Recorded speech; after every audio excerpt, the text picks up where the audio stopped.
దేశవ్యాప్తంగా ఉత్కంఠ రేపిన ఢిల్లీ అసెంబ్లీ ఎన్నికల ఫలితాలు వెలువడుతున్నాయి. ఎగ్జిట్ పోల్స్ అంచనాలకు అనుగుణంగానే ఫలితాల సరళి కనిపిస్తుంది.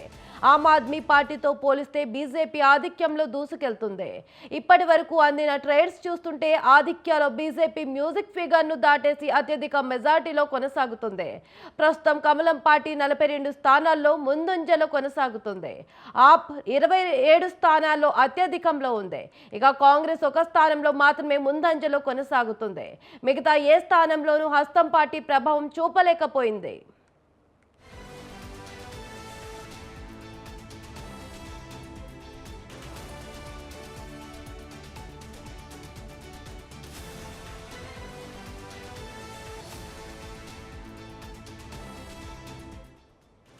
న్యూఢిల్లీ అసెంబ్లీ స్థానంలో ఆప్ జాతీయ కన్వీనర్ కేజ్రీవాల్ తొలుత వెనకంజలో ఉండా ప్రస్తుతం ఆధిక్యంలోకి వచ్చారు. కేజ్రీవాల్ పై బీజేపీ అభ్యర్థి పర్వేజ్ సాహిబ్ సింగ్ వర్మ ఆధిక్యంలో కొనసాగుతున్నారు.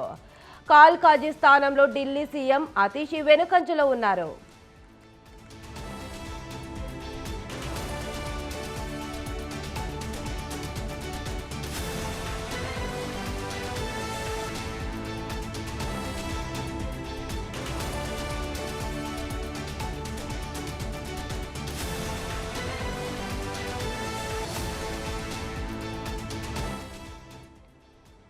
జంగ్పురాలో మనీష్ సిసోదియా ముందంజలో ఉన్నారు. షాకూర్ బస్తీలో ఆప్ అభ్యర్థి సత్యేంద్ర కుమార్ జైన్ ఆధిక్యంలో కొనసాగుతున్నారు.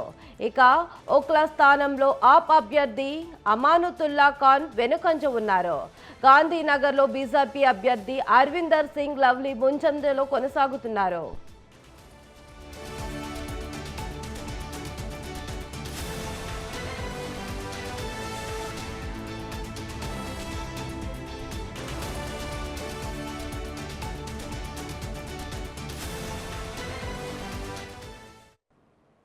ప్రధానంగా ఆప్ బీజేపీ మధ్య తీవ్ర పోరు నెలకొంది. రెండు పార్టీలు విజయంపై వేదిక ధీమాగా ఉన్నాయి. ఇప్పటికే 2 టర్మ్లో అధికారంలో ఉన్న ఆప్ మూడోసారి పవర్లోకి రావాలని చూస్తుంది.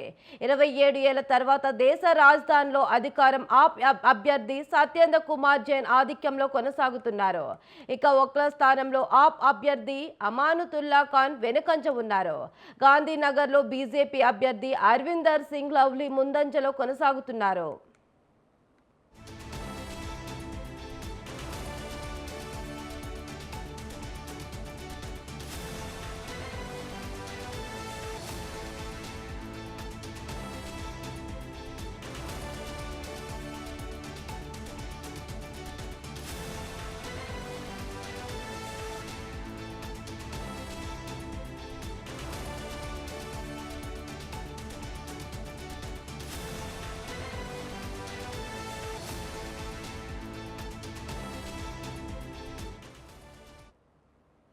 ప్రధానంగా ఆప్ బీజేపీ మధ్య తీవ్ర పోరు నెలకొంది.